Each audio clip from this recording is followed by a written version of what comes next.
Hello दोस्तों, आज का हमारा टॉपिक है पैसेज अक्रॉस प्लेसेंटा। ठीक है, यानी कि हमने अभी तक पढ़ा था कि कोई भी ड्रग हमारे ब्रेन के अंदर कैसे जाता है। अब हम देखेंगे कि प्लेसेंटा के अंदर कोई ड्रग कैसे जाता है। जैसे कि हम बोलते हैं नहीं, कोई एक प्रेग्नेंट लेडी होती है तो बोलते हैं कि ये दवाई मत लो, वो दवाई मत लो। वो इसलिए बोलते हैं क्योंकि जो मोस्ट ऑफ द ड्रग होता है वो प्लेसेंटा को क्रॉस कर जाता है। तो प्लेसेंटा के पास क्या ऐसा कुछ बैरियर है जो उस ड्रग को अपने अंदर आने से रोके, या फिर प्लेसेंटा के अंदर ऐसा क्या है जो किसी भी ड्रग को अपने अंदर एक्सेप्ट कर लेता है, रख लेता है। तो दोनों बातें हैं। दोनों बातें में पहली बात यह कि प्लेसेंटा के पास कोई स्ट्रॉन्ग बैरियर तो नहीं होता, बट हाँ कुछ ट्रांसपोर्टर होते हैं जिसे हम एफ्लक्स या इनफ्लक्स ट्रांसपोर्टर के नाम से हम जानते हैं। वो जो ट्रांसपोर्टर होता है वो किसी भी ड्रग को बाहर भेज देता है, कोशिश करता है कि वो बाहर ही रहे, प्लेसेंटा के अंदर ना आए, प्लेसेंटा को क्रॉस ना करे, या फिर अंदर आ गया है तो उसको बाहर करे, बाहर है तो बाहर ही रहने दे, इस तरीके से। दूसरा ये चीजें हैं कि प्लेसेंटा किसी भी ड्रग को अपने अंदर एक्सेप्ट कर लेता है। क्यों? क्योंकि उसके पास कोई भी एक स्ट्रांग बैरियर नहीं है। और उसके साथ साथ प्लेसेंटा एक ऐसा साइट है जहां पे ड्रग का मेटाबॉलिज्म होता है, यानी कि ड्रग मेटाबॉलिज्म का वो मेन साइट माना जाता है प्लेसेंटा। इसीलिए मदर अगर कोई सी भी ड्रग लेती है तो उसका सीधा सीधा असर उस प्लेसेंटा के ऊपर पड़ता है। और प्लेसेंटा के ऊपर जब पड़ता है तो उसके अंदर, फिटस के अंदर उस ड्रग का एक्सपोजर ज्यादा मिलने लग जाता है। जब ज्यादा ड्रग का एक्सपोजर जब ज्यादा मिलने लग जाता है तो वो प्लेसेंटा, जब मेटाबॉलिज्म का साइट ही प्लेसेंटा है, तो वहां पे उस ड्रग के अंदर किसी भी तरीके का मॉडिफिकेशन हो जाता है, और वो मॉडिफिकेशन उस प्लेसेंटा को हार्म कर सकता है, नुकसान कर सकता है।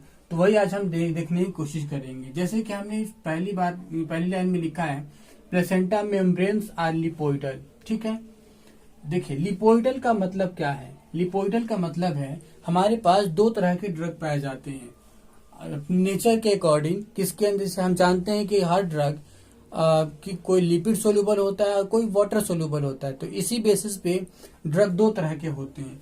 एक होता है लिपिड सोल्यूबल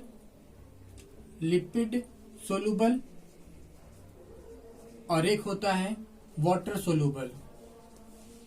सोल्यूबल, या इसको आप यूं बोल सकते हैं लिपिड इनसोल्यूबल ड्रग। ठीक, जो ड्रग लिपिड सोल्यूबल यानी जो लिपिड के अंदर घुल मिल जाते हैं उन्हें लिपिड सोल्यूबल बोलते हैं, और जो एक्वस सोल्यूबल या वाटर सोल्यूबल है, जो पानी के अंदर मिले होते हैं, मिल सकते हैं, उनको हम वाटर सोल्यूबल बोलते हैं। जो भी ऑयली होते हैं उन्हें हम लिपिड सोल्यूबल बोलते हैं।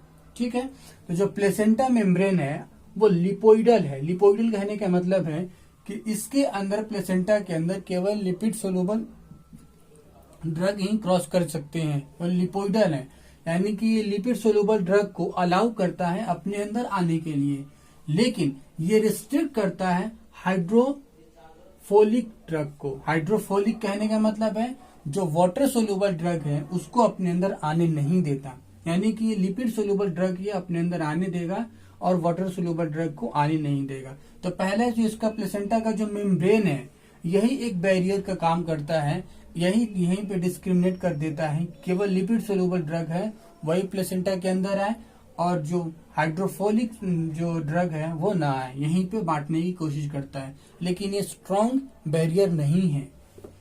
दूसरा चीज देखिए, प्लेसेंटा इफ्लक्स ट्रांसपोर्टर्स। देखिए प्लेसेंटा के पास अगर ये प्लेसेंटा मेम्ब्रेन अगर क्रॉस मतलब वो नहीं कर पाया, लिपोइडल है, लिपिड को तो आने दिया तो लिपिड तो आ ही जाएगा। वो हाइड्रोफोलिक को मान लिया कि उसने बंद कर दिया इसके मेम्ब्रेन के, लेकिन जब लिपिड वाले ड्रग जब अंदर करेगा तो प्लेसेंटा के पास एक और ट्रांसपोर्टर होते हैं जिसको हम बोलते हैं प्लेसेंटा एफ्लक्स ट्रांसपोर्टर। ये ट्रांसपोर्टर उस लिपोइडल जो ड्रग है उसको अपने अंदर आने से रोकेगा। जैसे कि कुछ एफ्लक्स ट्रांसपोर्टर का नाम है पीजीपी, बीसीआर पे, MRP3। ठीक है, ये जो ट्रांसपोर्टर है कोशिश करेगा उस ड्रग को, यही लिपोइडल ड्रग है, उसको बाहर कर दे, प्लेसेंटा से आउट करने की कोशिश करता है। तो पहला तो ये है, इसका एक मेम्ब्रेन है, बैरियर काम करेगा। दूसरा ये प्लेसेंटल एफ्लक्स ट्रांसपोर्टर है ये। तीसरा है प्लेसेंटल इनफ्लक्स ट्रांसपोर्टर। तो ये दो तो बैरियर के बारे में हमने समझ लिया ही, हमारे प्लेसेंटा के पास केवल ये दो तरीके का बैरियर देखने को मिलता है। तीसरी चीजें क्या है, प्लेसेंटा इनफ्लक्स ट्रांसपोर्टर, यानी कोई बाहर की चीजें हैं, यानी जैसे कि मैंने बताया कि जो placenta most of the drug को अपने अंदर ले ही लेता है। कोई भी ड्रग अगर आप उसको मदर को दे रहे हो तो प्लेसेंटा को क्रॉस कर जाता है। वो कौन सा, लिपोइडल ड्रग क्रॉस कर जाएगा, हाइड्रोफोबिक ड्रग, हाइड्रोफोलिक ड्रग तो नहीं जाएगा।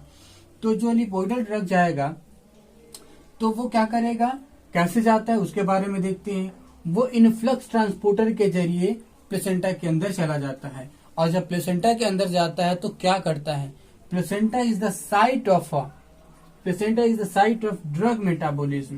देख रहे हो, ड्रग मेटाबॉलिज्म का वो साइट है which modify the drug for exposure of foetus, यानी कि वो ड्रग जब मेटाबॉलिज्म का वो साइट है तो अपने अंदर कोई किसी भी तरीके का मॉडिफिकेशन करके उस फीटस के ऊपर एक्सपोजर ज्यादा से ज्यादा दे सकता है। और जब फीटस के ऊपर एक्सपोजर ज्यादा से ज्यादा उस ड्रग का पड़ेगा तो उस फीटस के अंदर किसी भी तरीके का चेंजेज आ सकता है और डिफॉर्मिलिटीज हो जाएगा। इसीलिए प्रेगनेंसी के टाइम पे ये मना किया जाता है कि कोई सा भी ड्रग बिना किसी से जाने पहचाने, किसी मतलब फिजिशियन से जो गायनिकोलॉजिस्ट है उनके बिना राय सलाह के हम कोई भी ड्रग नहीं देते हैं।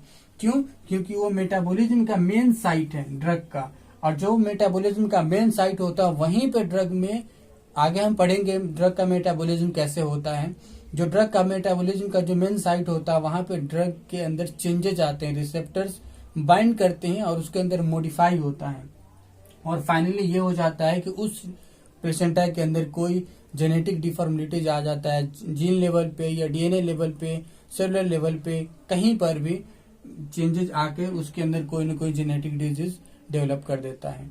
तो ये है कैसे उसके अंदर कौन सा बैरियर है, यानी कि कुल मिला के प्लेसेंटा के अंदर दो बैरियर है, एक उसका प्लेसेंटल मेम्ब्रेन और दूसरा प्लेसेंटा इफ्लक्स ट्रांसपोर्टर। प्लेसेंटा के अंदर कोई भी ड्रग क्यों जाता है उसके कारण दो है, पहला प्लेसेंटा इन्फ्लक्स ट्रांसपोर्टर है और दूसरा वो एक मेटाबॉलिज्म साइट है। वो प्लेसेंटा हर किसी ड्रग को अपने अंदर ले लेता है और उससे ज्यादा उसके ऊपर नुकसान अधिक क्यों होता है। अगर ये आपसे कोई पूछे कि किसी भी ड्रग का प्लेसेंटा के फीटस के ऊपर ज्यादा इफेक्ट क्यों पड़ता है, तो इसलिए पड़ता है क्योंकि वो ड्रग का मेटाबॉलिज्म साइट है, और मेटाबॉलिज्म साइट होने के कारण वो उसके अंदर किसी भी तरीके का मॉडिफिकेशन कर सकता है और जिसके कारण से उसको हाई एक्सपोजर मिल सकता है। ठीक है, तो आज हमारा यही था, पैसेज अक्रॉस प्लेसेंटा, यानी प्लेसेंटा के अंदर ड्रग कैसे जाता है, वो रोकने के लिए उसके पास क्या क्या बैरियर है, और जाता है तो किस तरीके के चेंजेस आते हैं, उसमें क्या बदलाव होता है। ठीक है, अगले टॉपिक में हम एक नए टॉपिक, अगली बार हम नए टॉपिक को लेकर आएंगे। आपको वीडियो अच्छा लगे तो लाइक कर देना, सब्सक्राइब कर देना, शेयर कर लेना। Thank you, bye.